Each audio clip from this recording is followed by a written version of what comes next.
Welcome,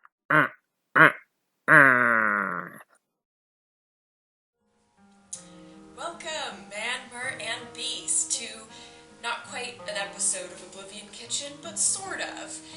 I have breakfast for today at where I work for our morning meeting, and I decided, despite the fact that nobody there plays Elder Scrolls, and they really only know it as that thing that Isabella plays, I was gonna do an Elder Scrolls themed breakfast, because clearly I am the nicest person in all of the Arbus. So, I am calling this little short episode of Oblivion Kitchen Tales from Tamriel's Tables, because I like things that sound annoying. You're welcome!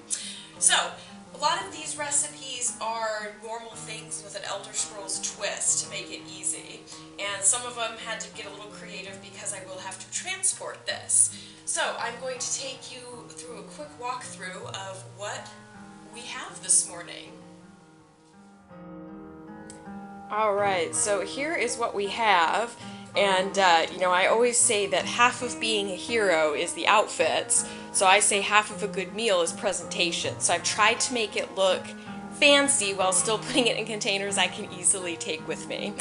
So let's start over here. Here we have what is, it's sausage. It's just normal sausage.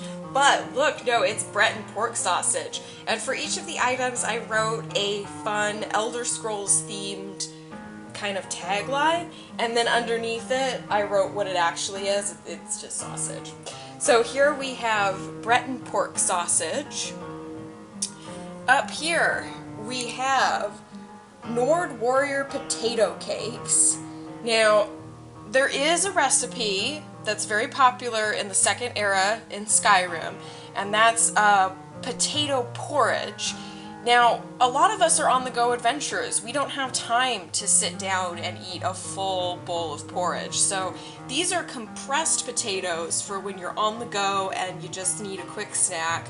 Refill 1 points of health. It's great. In reality, people call them hash browns, but I disagree strongly with that word. I like to call them potato cake things, because I think that more accurately describes what they are. Now, over here, ooh, let's get a glamour shot. Wow. So we have spiced butter and Skywatch sweetbread. Now, the spiced butter is there, and I doubled, you probably have seen the episode of Oblivion Kitchen where we actually made this for the first time. It's delicious.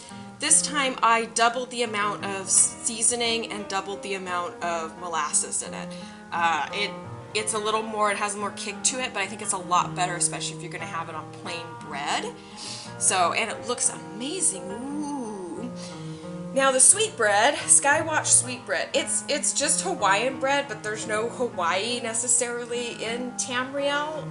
There's a lot of tropical islands, but they don't look like Hawaii to me.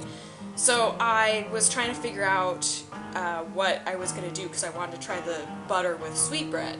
And I did not verify this, but I remember that in Skywatch and Elder Scrolls Online, there is an NPC who says that they're having some sort of sweetbread for the Festival of Defiance. I need to go check and make sure that's true, but I feel like I remember it, so that's what I went with for this. So it's a sweet Hawaiian bread, slightly toasted, cut into smaller chunks for people. Up here, we have a recipe that actually is from Elder Scrolls and I made it kind of from scratch. There will be an episode of Oblivion Kitchen on this. Canarthy's Wings Chai. Now, I had to modify it a little bit because the store didn't have jasmine, so I made it with chamomile instead. I think it'll still be really good. It's not actually mixed because that would be awful to transport.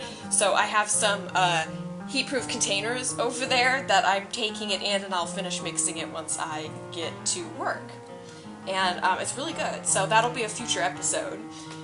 Over here, we have, well, as the note says, it's literally boiled eggs. But I'm calling it boiled kwama eggs, which is why I went with brown eggs.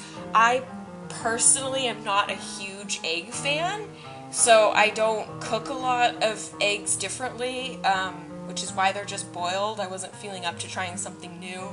I've done scrambled before, but it's hit or miss because I don't really like. They're okay, but I'm not that into it. So I chose brown eggs and boiled them. If you wanted to get really into this, you could let these eggs cool, and you can actually use rubber bands and food dye to make them really look like the kwame eggs, because you can put the rubber bands around the egg to get the veining look. So just keep that in the back of your head if you really want to impress someone. And then we have, lastly, Dellen's Mill fruit salad. Now, it's not too exciting, it's very pretty.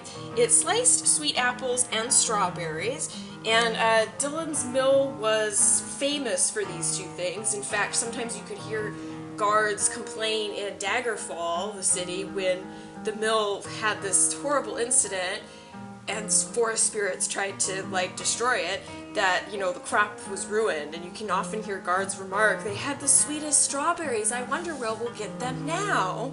So good news, it's up and running once more, and so there we go, we have some fruit salad. So I've tried to encompass every possible breakfast food group. Hopefully people enjoy it. It was a lot of fun to take normal things and kind of think of an Elder Scrolls twist to it, and I'm very excited to see what people think. And be sure to tune in for our next full episode of Oblivion Kitchen, and I will see you all later. Bye!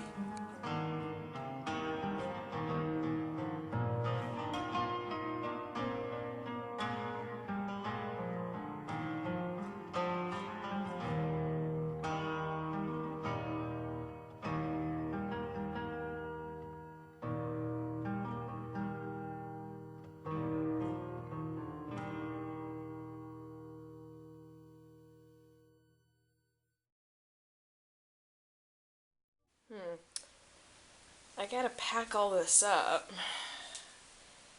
Well, I have some bags. I really hope I don't get over encumbered.